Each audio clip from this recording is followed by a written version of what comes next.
Y un 13 de agosto de 1926 nacía nada menos que Fidel Castro. Mirá vos. Un hombre llamado a ser uno de los grandes protagonistas de la historia en el siglo XX.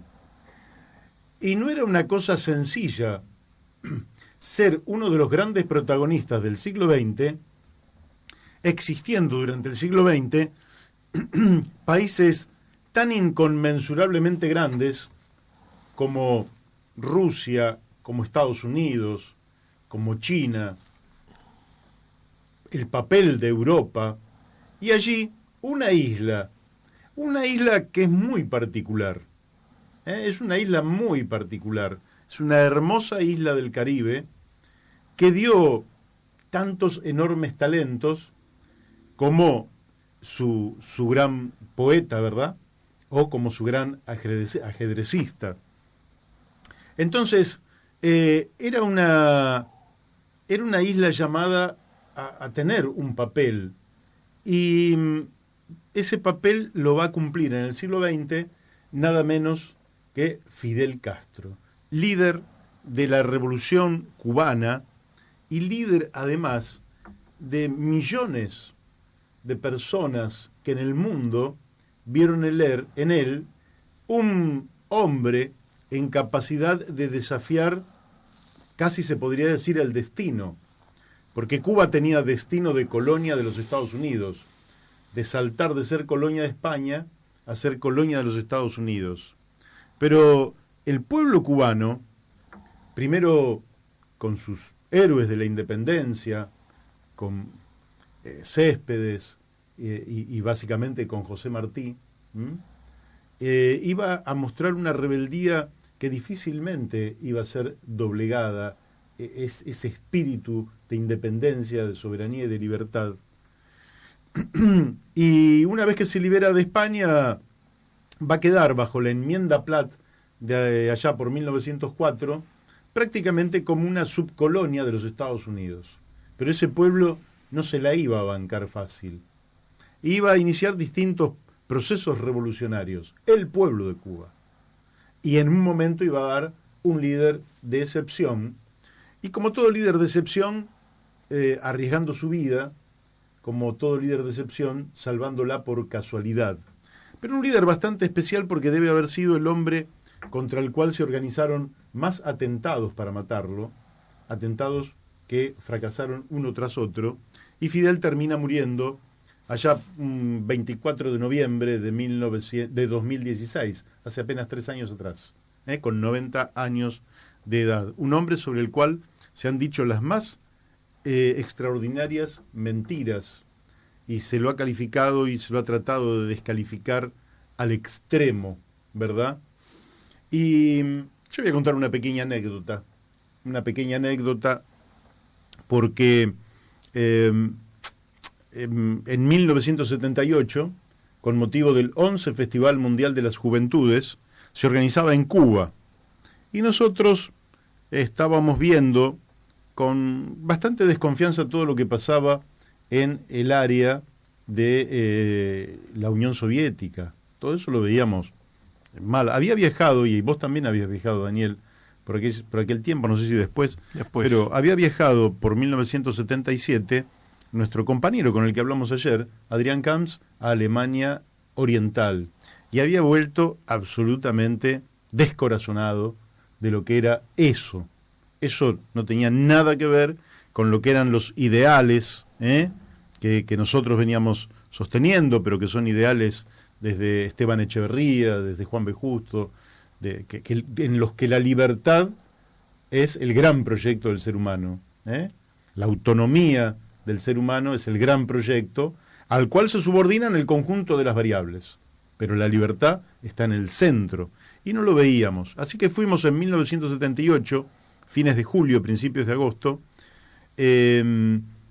y fuimos a hablar con esa gente, con ese pueblo, con la gente común, con la gente de los barrios. En aquel entonces, lo que te encontrabas era un afecto, un cariño, un amor por Fidel, que no se puede creer. Era tremendo, Veíamos que eso era una cosa distinta. Pero voy a contar un par de anécdotas y ya cierro con esto, y después le voy a pedir acá al amigo Héctor que nos pase un temita, de aquella época, ya muy, muy viejo, anterior todavía, de 1960. Pero yo fui al 11 Festival, y el 11 Festival se inaugura después de una gran movilización con todas las delegaciones de, qué sé yo, 170 países, ¿no? En un estadio. Y habla Raúl Castro. Bueno, habló bien, pero habló, ¿cómo te podría decir, Daniel? ¿Cómo le podría decir a los oyentes? Habló, ¿cómo podría hablar cualquiera? No me llamó la atención. No, en fin. Sí, leyó un discurso, en fin. Bueno, así se abrió. Después, bueno, todo el Festival Mundial durante varios días, con reuniones, con actividades, con todo tipo de hechos políticos, culturales, de intercambio. Me acuerdo la cantidad de material que habíamos recolectado y que no pudimos traer de muchísimos países del mundo porque estaba la dictadura en la Argentina y no podías volver con ningún papel que te comprometiera. Entonces, pasamos realmente unos días extraordinarios allí en esa hermosísima isla del Caribe. Y hablando con muchísima gente, caminando por los barrios, en fin, con gente común. Y después llegaba el cierre del festival. Pero el cierre del festival ya no iba a ser en un estadio. El cierre del festival iba a ser en la Plaza de la Revolución. Y el que iba a cerrar el festival era nada menos que Fidel Castro, del cual hoy cumpliría 93 años. Es muy difícil transmitir lo que ese hombre podía hablar con 500.000 personas. Es muy difícil. No sé si hay algún actor en el mundo en capacidad de hablar íntimamente con 500.000 personas enfrente. No sé si existe eso. Era un fenómeno único, una comunicación única, donde la devoción por él era extraordinaria. Y donde, lógicamente, habría que ver dónde está ese discurso. Yo no voy a rememorar frases que me acuerdo, porque no tiene sentido. Pero encontramos allí un vínculo afectivo entre un pueblo y su líder que es difícil de explicar si no lo vivís. Muy difícil.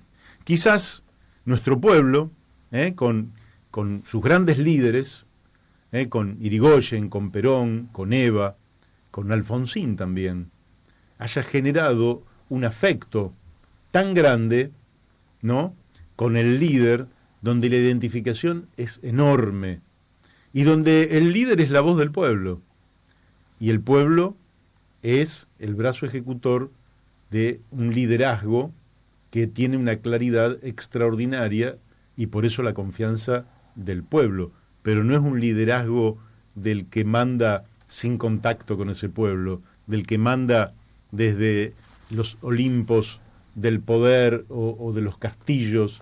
No, es el que manda de estar codo a codo con el pueblo. Un personaje que no al cohete fue denostado, vilipendiado, insultado, menoscabado, tratado de dictador, etcétera, etcétera, pero amado por millones y millones de cubanos.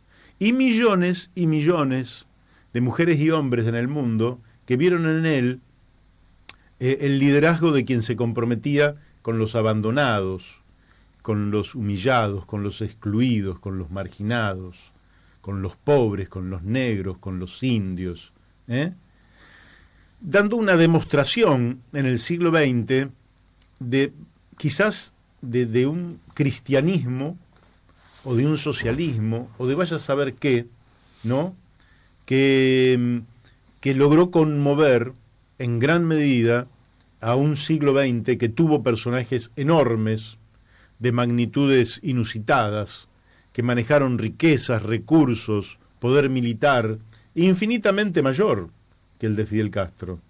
Pero cuando dentro de muchos siglos, y la humanidad sigue viviendo, se haga la historia del siglo XX, ningún historiador de la humanidad va a poder eludir a esta figura de una isla pequeña del Caribe, integrante de esta hermosísima América Latina.